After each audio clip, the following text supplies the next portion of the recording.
RCB KKR ಪಂದ್ಯ 5 ಓವರ್ಗೆ ಸೀಮಿತವಾಗುತ್ತಾ? Royal Challengers Bengaluru ಮತ್ತು Kolkata night Riders ಪಂದ್ಯ 5 ಓವರ್ಗಳ ಆಟಕ್ಕೆ ಸೀಮಿತವಾಗುತ್ತಾ ಎಂಬ ಪ್ರಶ್ನೆ ಕಾಡುತ್ತಿದೆ.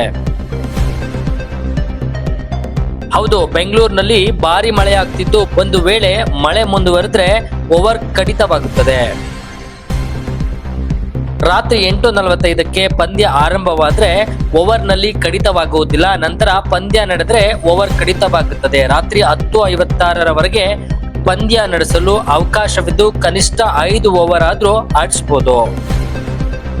ರಾತ್ರಿ 10:50ರ ನಂತರವೂ ಮಳೆ ಸುರಿದ್ರೆ ಪಂದ್ಯವನ್ನ ರದ್ದುಗೊಳಿಸುತ್ತದೆ. ಪಂದ್ಯ ರದ್ದುಗೊಂಡ್ರೆ ಎರಡು ತಂಡಗಳಿಗೂ ಸಮಾನವಾಗಿ 1 ಅಂಕ ನೀಡಲಾಗುತ್ತದೆ. ಹೀಗಾಗಿ ಆರ್ಸಿಬಿ 12 ಪಂದ್ಯಗಳಿಂದ 17 ಅಂಕ ಪಡೆದರೆ ಕೆಕೆಆರ್ 13 ಪಂದ್ಯವಾಡಿ 12 ಅಂಕ ಪಡೆಯುತ್ತದೆ. ಈ ಮೂಲಕ ಕೆಕೆಆರ್ ಟೂರ್ನಿಯಿಂದ ನಿರ್ಗಮಿಸುತ್ತದೆ. ಚಿನ್ನಸ್ವಾಮಿ ಕ್ರೀಡಾಂಗಣದಲ್ಲಿ ಎಷ್ಟೇ ಮಳೆಯಾದ್ರೂ ಮಳೆ ನಿಂತ ನಂತರ ಕೆಲವೇ ನಿಮಿಷಗಳಲ್ಲಿ ಪಂದ್ಯಗಳು ಆರಂಭಿಸಬಹುದು. ಉದಾಹರಣೆಗೆ 1 ಗಂಟೆ ಭಾರಿ ಮಳೆ ಸುರಿದರೂ ಕೆಲವೇ ನಿಮಿಷಗಳಲ್ಲಿ ಪಂದ್ಯವನ್ನ ಆರಂಭಿಸಬಹುದು. ಕ್ರೀಡಾಂಗಣದಲ್ಲಿ ಸಬ್ಏರ್ ಸಿಸ್ಟಮ್ ಅಳವಡಿಸಲಾಗಿದ್ದು ಕೂಡಲೇ ನೀರನ್ನ ಹೊರಹಾಕಲಾಗುತ್ತದೆ. ಬಿಸಿ ಗಾಳಿಯನ್ನ ಹಾಯಿಸಿ ಮೈದಾನವನ್ನ ಒಣಗಿಸುವ ವ್ಯವಸ್ಥೆ ಇದೆ. 4.5 ಕೋಟಿ ರು ವೆಚ್ಚದಲ್ಲಿ ಈ ವ್ಯವಸ್ಥೆಯನ್ನ ಅಳವಡಿಸಲಾಗಿದೆ.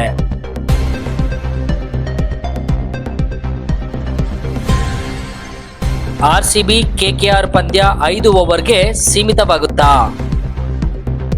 ರಾಯಲ್ ಚಾಲೆಂಜರ್ಸ್ ಬೆಂಗಳೂರು ಮತ್ತು ಕೋಲ್ಕತ್ತಾ ನೈಟ್ ರೈಡರ್ಸ್ ಪಂದ್ಯ 5 ಓವರ್ಗಳ ಆಟಕ್ಕೆ ಸೀಮಿತವಾಗುತ್ತಾ ಎಂಬ ಪ್ರಶ್ನೆ ಕಾಡುತ್ತಿದೆ. ಹೌದು, ಬೆಂಗಳೂರಿನಲ್ಲಿ ಭಾರಿ ಮಳೆಯಾಗ್ತಿದ್ದು ಒಂದು ವೇಳೆ ಮಳೆ ಮುಂದುವರೆದ್ರೆ ಓವರ್ ಕಡಿತವಾಗುತ್ತದೆ.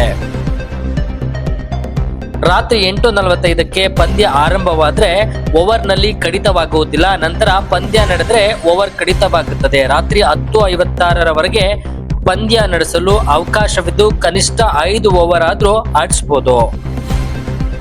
ರಾತ್ರಿ 10:50ರ ನಂತರವೂ ಮಳೆ ಸುರಿದ್ರೆ ಪಂದ್ಯವನ್ನ ರದ್ದುಗೊಳಿಸುತ್ತದೆ. ಪಂದ್ಯ ರದ್ದುಗೊಂಡ್ರೆ ಎರಡು ತಂಡಗಳಿಗೂ ಸಮಾನವಾಗಿ 1 ಅಂಕ ನೀಡಲಾಗುತ್ತದೆ. ಹೀಗಾಗಿ ಆರ್ಸಿಬಿ 12 ಪಂದ್ಯಗಳಿಂದ 17 ಅಂಕ ಪಡೆದರೆ ಕೆಕೆಆರ್ 13 ಪಂದ್ಯವಾಡಿ 12 ಅಂಕ ಪಡೆಯುತ್ತದೆ. ಈ ಮೂಲಕ ಕೆಕೆಆರ್ ಟೂರ್ನಿಯಿಂದ ನಿರ್ಗಮಿಸುತ್ತದೆ.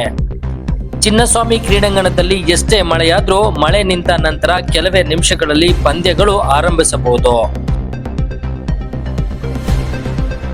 ಉದಾಹರಣೆಗೆ 1 ಗಂಟೆ ಭಾರಿ ಮಳೆ ಸುರಿದರೂ ಕೆಲವೇ ನಿಮಿಷಗಳಲ್ಲಿ ಪಂದ್ಯವನ್ನ ಆರಂಭಿಸಬಹುದು. ಕ್ರೀಡಾಂಗಣದಲ್ಲಿ ಸಬ್ಏರ್ ಸಿಸ್ಟಮ್ ಅಳವಡಿಸಲಾಗಿದ್ದು ಕೂಡಲೇ ನೀರನ್ನ ಹೊರಹಾಕಲಾಗುತ್ತದೆ. ಬಿಸಿ ಗಾಳಿಯನ್ನ ಹಾಯಿಸಿ ಮೈದಾನವನ್ನ ಒಣಗಿಸುವ ವ್ಯವಸ್ಥೆ ಇದೆ. 4.5 ಕೋಟಿ ರು ವೆಚ್ಚದಲ್ಲಿ ಈ ವ್ಯವಸ್ಥೆಯನ್ನ ಅಳವಡಿಸಲಾಗಿದೆ.